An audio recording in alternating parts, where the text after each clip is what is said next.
Ժամ կա, մինչև ուշ աշխատում։ Սովորաբար մենք աշխատանքային որպես գրաֆիկ ունենք 9-6-ը, 3-6-ից հետո համարում ենք երիտասարդական ծառայությունների մատուցումները, որպես երիտասարդական աշխատանք հենց այդպես, բայց մենք շաբաթօրյակել ենք անում աշխատանքները, անում պետական ճամփաները,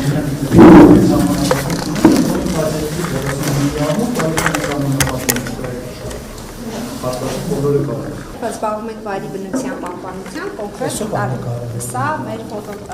աշխատակիցների կողմից տեղադրված ֆոտոթղթակներն են նկարել,